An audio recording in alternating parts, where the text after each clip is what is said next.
I'm very pleased to be here today at this macro international conference in order to exchange views and ideas with you on Moldova's development strategy. And I hope that we have lively discussion from which we can get some new ideas. I would like to say something about the role of the EU in Moldova's development strategy.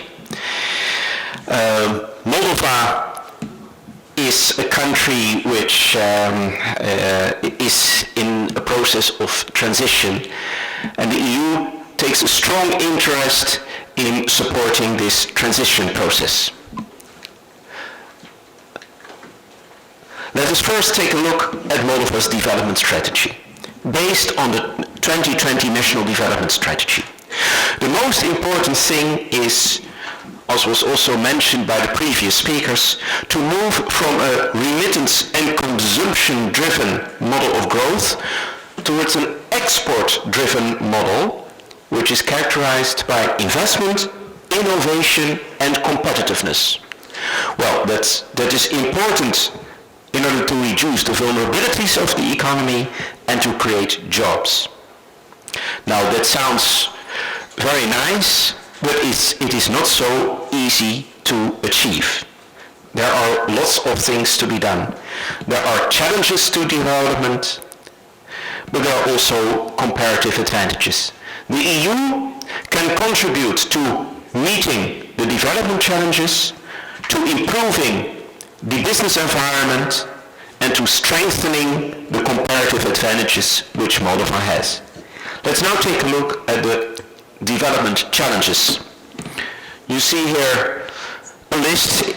I will not go in detail over the whole list, but in order to create an export-driven model of growth, it is very important in the first place to improve the business climate and to attract more investment, because for growth, investments are needed. It is also important to adapt the education system so that the needs of the labor market can be met. Very often the education system is not tailored to the needs of the labor market. An important issue is energy dependency. All the gas which Moldova consumes currently comes from one single supplier, and that is not a very easy supplier to deal with. It is very important to diverse sources of energy. That is also an area where the EU can help. Competitiveness of agriculture and industry is still relatively low, and more inputs are needed to raise their competitiveness. An important drawback is the lack of economies of scale. Moldova is a small country, small in size and small in population. And in today's globalizing world, it is important that the market is being expanded in order to create economies of scale. The privatization program in Moldova is a bit stalled, and more impulses are needed towards further privatization, because there are still a lot of state-owned enterprises in the country, and they create a kind of virtual monopolies or at least inefficiencies in the market mechanism. The issue of Transnistria, as long as it is not solved, is also a brake on the development of the country. Infrastructure needs to be further developed. Roads, but also other parts of the infrastructure. And finally, access to finance needs to be improved. The financial sector needs to be further developed, and what is especially important, to develop a functioning capital market in order to create alternative sources of financing. Now we go to the business environment. Moldova occupies the 83rd place in the World Bank annual ranking of doing business. And I have to be frank, that is a pretty low ranking, even by the standards of the region. And Moldova could do a lot better improving the business environment. If the business environment were to be improved, it could attract a lot more investments. There are problems with the judiciary, with customs procedures, there are questions about corruption, and there is also the questions surrounding shareholder transparency. You have undoubtedly followed the recent news about recent radar attacks on some banks in Moldova. Foreign investment is as a result relatively low. It is actually lower it's quite low also in comparison to the overall level of the economy. It will be very important, in order to improve the business environment, it will be important to undertake reforms in customs, in tax, in licensing and inspection regime, in competition policy, and access to finance. And these are all areas where the EU stands ready to help. And maybe what is also needed is an ombudsman for business. Somebody with power and authority who can deal with complaints coming from the business community, cutting across all the different government departments. Now, but fortunately, I'm going too quick. There are also advantages. Moldova has also comparative advantages which it can offer and which it can build upon. In the first place, it's close to the EU market. That is an advantage which is not to be discounted. Moldova is a lot closer than China, so that is one big advantage which Moldova has. It has access to diverse export markets.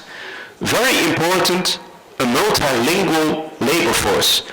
Many investors, foreign investors who are investing here, they're investing here because here they can find the people who speak different languages, who speak English, who speak French, who speak Russian, and can deal with the business in the region.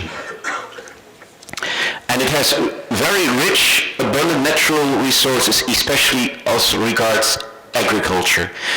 It has one of the richest soils in Europe. It has low labor costs, well, that is very nice for investors, and a good digital infrastructure. These are all advantages on which Moldova could build. Now I come to the EU. Moldova is a very important partner for the EU, and we have therefore very intense relationships. Our Moldovan exports to the EU are about 1 billion euros, imports 2.2 billion. So you see there's already quite a big trade deficit with the EU. But the EU is one of the most important trading partners of Moldova. Currently, we have a partnership and cooperation agreement which governs our relations. Moldova is also a participant in the Eastern Partnership and benefits from the European Neighbourhood Policy. Very important for developing trade is the ATP regime, autonomous trade preferences, whereby Moldovan exporters of industrial goods can export to the EU markets mostly duty-free. Very important for developing the export market of Moldova. And we have some important economic agreements. But our relations will become even more intense than they already are. We are in the process of concluding an association agreement which provides for closer political relations and also a deep and comprehensive free trade area which will integrate Moldova into the EU market. I will come later to that. These agreements are likely to be concluded in the course of this year, and after that they will, hopefully as soon as possible, can be signed and enter into force. We are also in a process of visa liberalization, and Moldova is making a lot of progress. And hopefully, in the very near future, that will lead to a situation where Moldovan citizens can enjoy visa-free entry to the EU. We are all looking forward to the Vilnius summit taking place in November. this year, where much of the progress which Moldova has made in the past few years will be marked, and we can make a big step, if not a big leap forward. And now that Moldova has a new government, the process of closer relations with the EU, closer integration with the EU, can be resumed with renewed vigor. So what does the EU actually do, apart from signing agreements? Well, we do a lot. We do a lot in terms of political development. We have close political dialogue. We support Moldova in its effort to find a solution. Oh, I have to hurry. We provide advisors, high-level policy advisors, and we also provide support to reform of the justice sector. Now I will skip the following slides. I would like to say something briefly about the free trade area. What is actually a deep and comprehensive free trade area? It is deep because it's not just about removing trade barriers at the border, but also trade barriers behind the border, such as technical barriers to trade, different norms and standards, phytosanitary standards, etc. It is furthermore comprehensive because it covers all aspects of trade and economic relations. Things like, for example, competition policy, procurement policy, services, protection of intellectual property rights, etc. It is reciprocal, unlike the ATP. That means the EU will open its market, but Moldova will also open its market. That will mean more competition on the Moldovan market, also from the EU, but it also, more competition means more choice for consumers, and it will also mean more specialization for Moldova based on comparative advantages. The DCFTA is about improving the business environment. Very briefly, the impact of the DCFTA: integrated in the EU market 500 million consumers, a per capita income of 25,000 euros. In the short run, GDP is expected to increase by 3.2% as a result of the DCFTA, and in the long run by more than 5%. Exports are expected to increase by 16% and imports by 7%. So it will be a very big stimulator to economic development. But very important is it will contribute to improving the business climate by better competition rules, better procurement rules, better protection of intellectual property rights, etc. And it will also, due to competition, lead to more specialization and therefore more added value based on the comparative advantages which Moldova can offer and which it can become part of an EU supply chain. Thank you very much for your attention.